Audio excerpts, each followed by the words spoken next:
final third. I think Pepe's so coachable. You just need to shake him. You should be in prison. We bailed you out. We bailed you out to come and play this season. You're out here disgracing us. You should be in prison. You facing charges. Hi guys, and welcome back to the final third.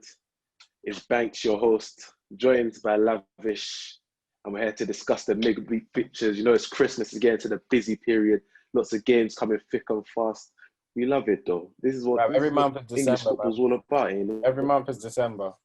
So just every month is December this year. Football so littered everywhere.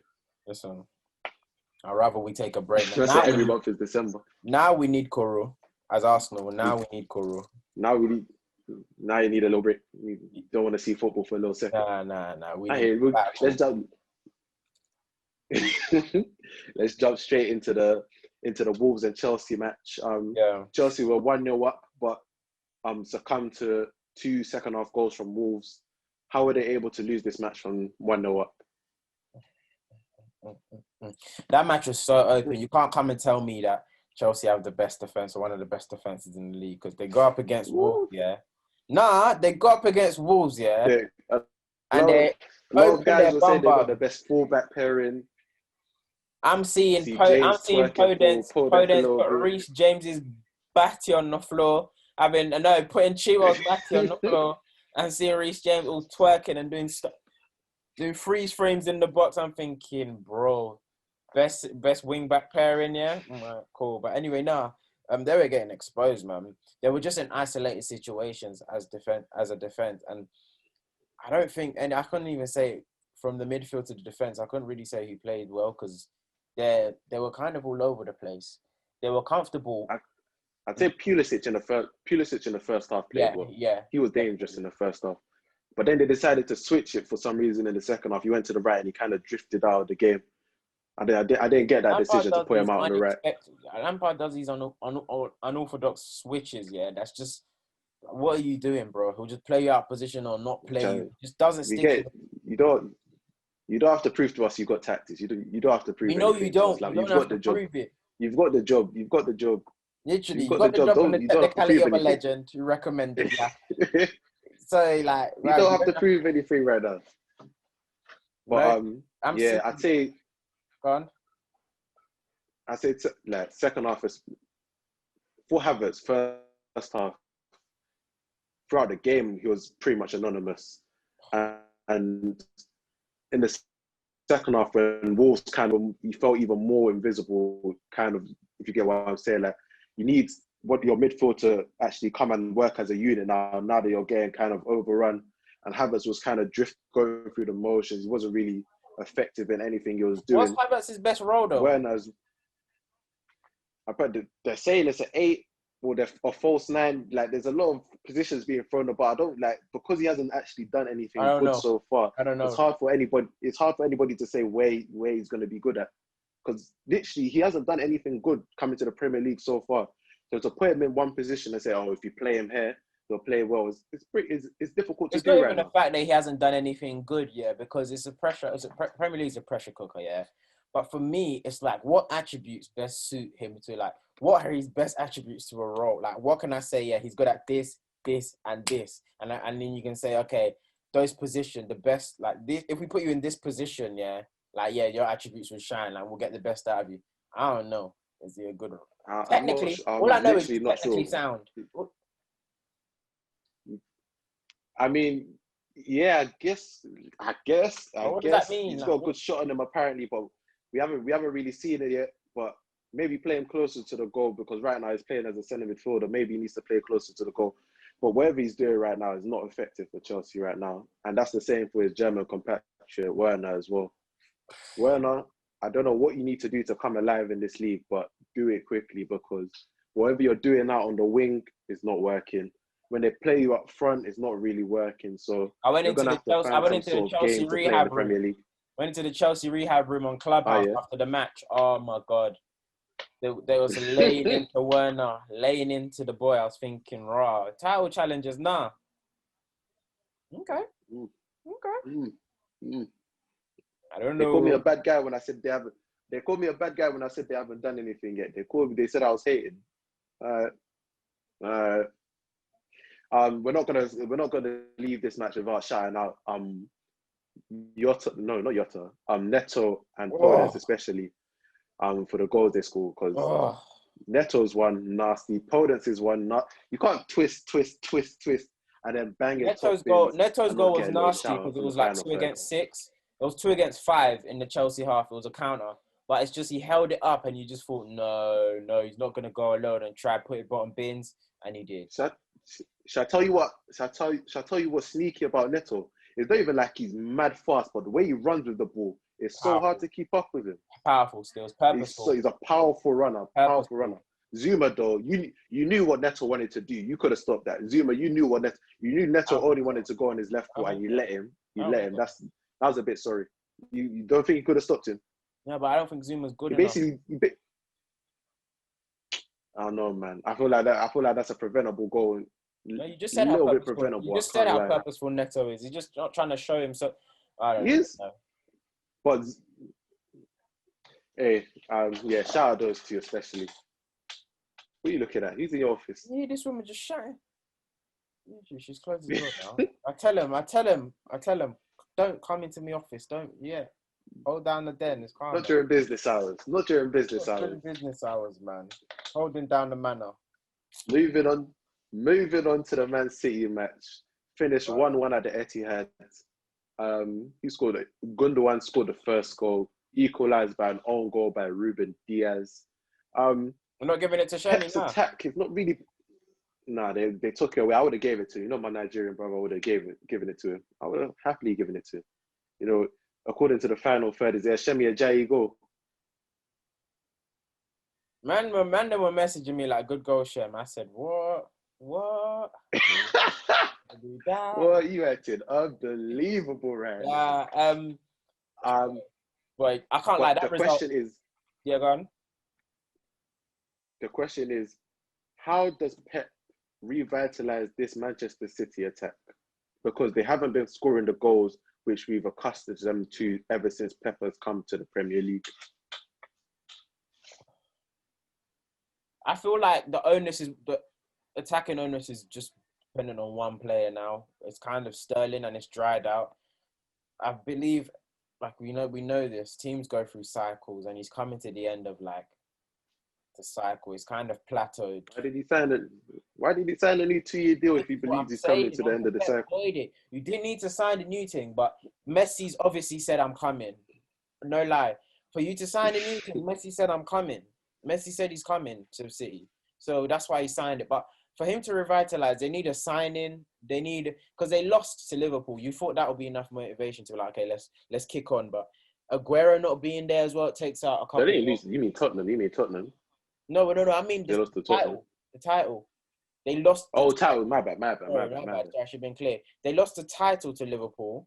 So it's just like, you'd think that would be enough for them to be a lot more efficient this season, because they haven't really hit the ground running this season. They haven't strung together a couple wins, and they look like the City of old. But to get the goals flowing again, I really don't know, because Mahrez is hot and cold.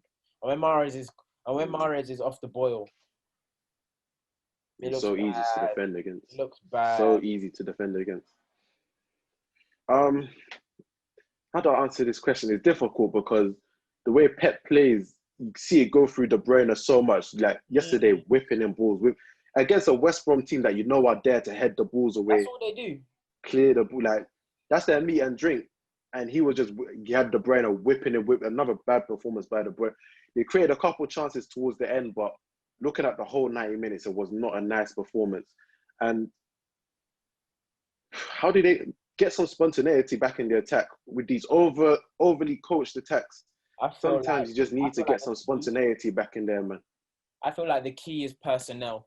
I feel like the team is so used to each other now, and it's just so predictable. I feel like the key, they start playing Foden, honestly speaking. It's just a burst of life. They played Foden yesterday. Played Foden, but it was on the right. It's like... No, play Foden. They played, Rodri and Gundogan? When they were getting the Foden and KDB gel at the start of the season, I'm not sure if it was end of last season or it was end of. It was end of. Yeah, it was end of last. It was end of last season. That looked promising still, and I feel like everyone else has got youngsters. Like, Man United's got their youngsters. Arsenal's got their youngsters. Liverpool, as we get into, got their youngsters. Obviously, some of them is circumstance. Some of them is just, like, trusting them. But get it going. City, you've got to do something now. And can't wait till January to get someone. Messi's not coming in January, literally. So put some youth into the team. Just throw. Give him a kick up the backside. Throw him in there, fam. Not just Foden. Foden. Play him in, I don't know. Was it? Who else we throwing in there? See, you got youth like that. Who else is City throwing in there? What? Yeah, connection must have cut out. Connection must have cut out. Moving on. Oh, yes. What's the next game we're doing? Oh, it just reached. It just landed. Yeah, connection. It went. Moving on to the next game. Theo Walcott came back to the Emirates to haunt his old employers, Shem, Lavish. Did you find Theo Walcott celebrating at the carpet disrespectful? Do you think I care that Theo Walcott scored? Answer the question. Did you find Theo Walcott celebrating at the carpet disrespectful? No, I didn't find it disrespectful because he's a Southampton boy. 1, 2, Walcott's nothing. Okay. Walcott's nothing. When big time players come back and celebrate at Arsenal, it hurts. But Walcott's nothing. Do you understand? Walcott got 10 goals. And he got his girlfriend to buy him. Come on, Walcott had a little side. I'm not having it. I'm not having it. I'm not having it. You need to bring that out. It just goes to show you how poor Arsenal are that a man scored and like everyone's trying to say, yeah, it's disrespectful. You only find it disrespectful because we're crap now. That's why you're finding it disrespectful. Walcott's nothing. So the fact that you're even celebrating that much passion, oh, you little runt. That it didn't even piss me off. Yeah, it just goes to show the state of the club. You're very disrespectful for that one, Chevy. Give Walcott his flowers. Give Walcott his flowers for his time at Arsenal. He came as a boy, came as a 16-year-old who didn't know much about the game. Give him his flowers. Scored over 100 goals for you. Give him his flowers. Scored over 100 goals, played over like 300 games. Give him his flowers. Remember that season. Remember that season. He played up front and he scored like 20 goals for you. Like, when he said Henry started he gave everything that season. He pulled the curtain over our eyes. He chose the wrong career. If Theo Walcott went into sprinting, England would have had GB would have had a gold medal and not put Adam Jamili up there. That's all I'm saying.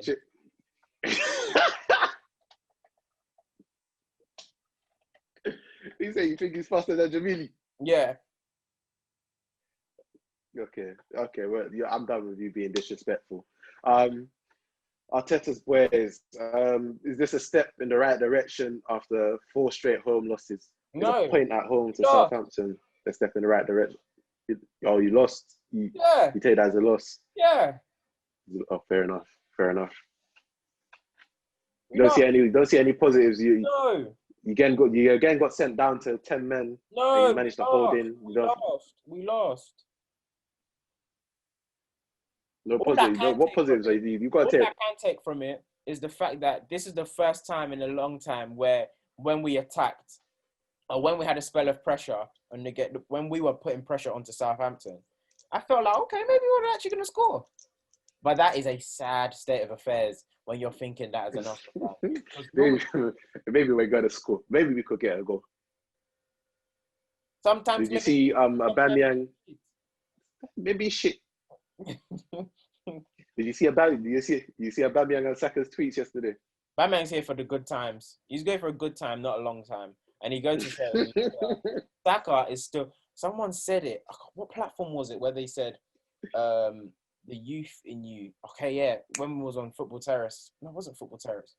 Or someone saying like when you're still young and agile. It was Fracas. I was listening to him. When you're still young and agile and like you're still new to this pain, you play and it hurts a lot more. That's why Saka's giving it all. Gabriel's giving it their all.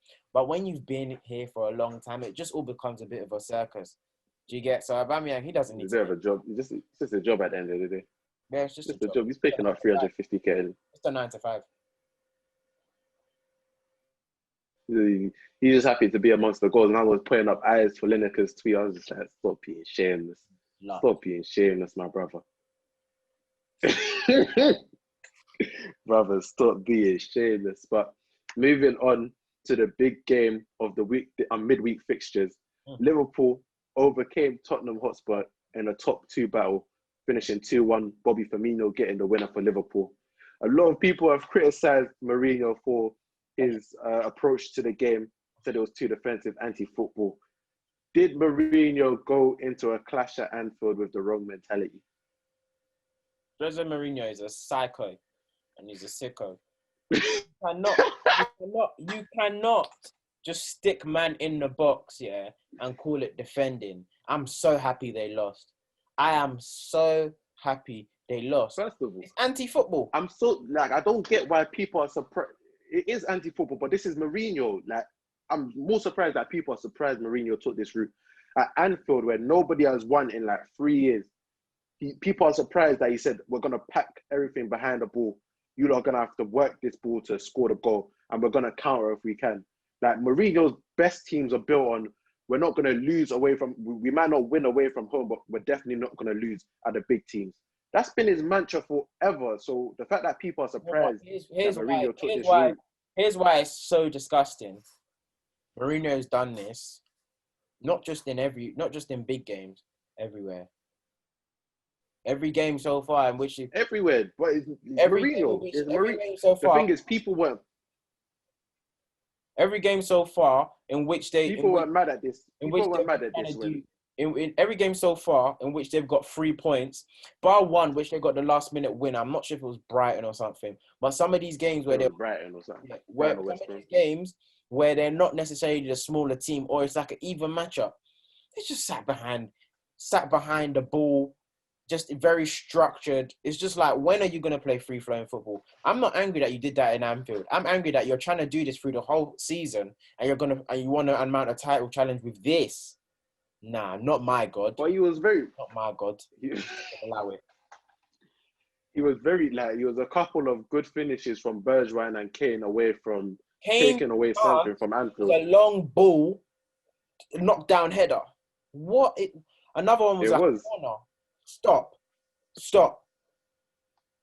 But are we denying that the tactics nearly came to fruition? Liverpool played, for me, Liverpool first half, they could have been maybe 2 or 3 up. They had good chances to score. But when you don't finish your dinner, Spurs went and countered on them. Literally the first time I saw them spring into Liverpool's half, that whole game. I pretty much missed the build. It was so quick. It was so quick. Remember so quick. I missed the build-up for the whole goal. When we did the North London derby, you said you picked up your phone. Son's off celebrating. The same thing happened again. The Amazon cameras. I don't know how he keeps doing it. Didn't change the camera to Son, and they just see Son off putting the ball near post against Alisson. You're thinking, bro, what? And then that was offside as well. Just saying. You think it was offside? I was tight. We're not gonna. It was tight. It was tight. I'm not gonna give that offside. I'm not gonna do it. Be a brave man to give that offside. Either way, they lost, and you could keep saying coulda, nearly did, it nearly worked. Listen, at the end of the day, if Arsenal won the Champions League in 2006, everything would be different. So ifs, buts, maybes mean nothing. Why are you bringing it back? Why are you bringing it back to Arsenal, bro? Why are you bringing it back to Arsenal? Leave out your book because you do it all the time. Another standout player in that match was Curtis Jones. How good is Curtis Jones? Boy, I haven't bought Curtis Jones stock yet. Obviously, Tony keeps telling me to watch him. He's good. But to be fair, yesterday, he had me. He had me. He had me still. What I like about him? He's looking at Becker. What I like about him? And he just puts he's purposeful. Liverpool haven't had an attacking central midfielder in them. That's it. Minute. That's what I like. He puts his personality on the game. I feel like that's very important for a young player. You see some young players come in and you're thinking, bruv, you're not showing me anything. You're not literally you could play somebody else there and I would not care. I think that about a lot of young players, but some young players put their personality on the game, show that they're meant to be at this level, look comfortable, take initiative in the game. That's what Curtis Jones did yesterday, especially. Like, he pushed the tempo for Liverpool a lot of the time. He won the ball back and he was instantly looking the other way. How can I get Liverpool going? So, yeah, very good performance from him yesterday. I think all round Liverpool were just clean. They were just good. Like they were just funny enough. And let's give a shout out to Sergio Aurier because I think he was one of the best players. Him and Mane just had mad duels. But yeah. Mane is looking different for Mane right now. He's in a bad slump right now because you don't get locked up by Aurier like that. I'm sorry, you don't get locked up by Aurier. One thing, Mahrez getting locked up by Reguilon, but you on the other side now you're facing Aurier. Come on, man, you can't get locked up like that. That was an AFCON battle and he lost it.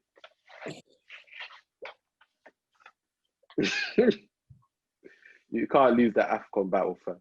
Both of them just mad unpredictable in whatever move they're trying to do. Fabinho doing his Fabinho doing what he has to do in centre back, and he's a centre mid. Boy, they're cleaning up a couple strikers still. Looking at the truth, they're cleaning up a couple strikers.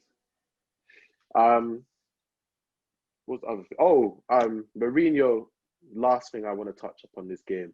Mourinho said that I'm going to paraphrase him because I ain't got the exact quote, but he said along the lines of the better team lost. He would have been unhappy with the draw. Salty. Just move. Mourinho. Clear out, man. Clear out because you had your speech ready for when you was going to win with that janky parking the bus tactic that you were trying to do. This ain't 05. This ain't 06. It's not cute no more. This ain't Inter. It's not cute. So I'm not having it. I'm not going to let you be crowned the second best manager of all time if you take Spurs to a trophy. And if you're going to do it, at least slap me in the face by doing it, by playing real football. Not this. This is sickening. This is anti-football. He should be fined for doing this, This is a madness. But because you know why I want it to just perish is the fact that when it slumps, when it stops working, that's when Spurs fans will see. That's when Spurs fans will start complaining about. That's the worst thing. That's the worst thing about Mourinho. If Mourinho makes you sit back that whole game, defend for your lives, not have any attacks, you better get something out of it because you're gonna be sick as hell if you lose that game. That's the worst thing about playing Mourinho ball. You're sick as hell when you lose the game, especially to lose it in that manner, late winner. I know them Tottenham players are sick to their stomach. You don't want to lose Mourinho ball. They need another loss. They got Leicester. They need one more loss. They need another loss. They need another loss. Leicester away. They've got Leicester soon. I think they've got Leicester or Wolves. They've got one of these not meaty, but like these challenging teams. We need a performance from one of them. But that has been the final third. This is your midweek dosage. We'll be up and ready for you again at the weekend. Make sure you follow us on all the socials. Subscribe to us. Click that button right below you to subscribe to the channel. Follow us on the socials at the final 3RD_. That's Instagram and Twitter. Shemi's out here about to make a final third clubhouse. He loves it that much. I'm done. Make sure you join us back here on the weekend. I'm done. Check us on Nigel Radio. Join us here back on the weekend. Literally, catch us on Nigel Radio Saturday, 12 p.m. We'll be discussing all the big topics. And thank you for listening once again. Good night.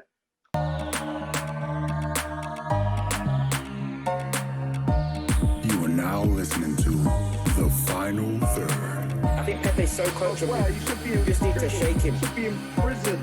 We build you out. We build you out to come and play this season. You're out here disgracing us. You should be in prison. You should be facing charges.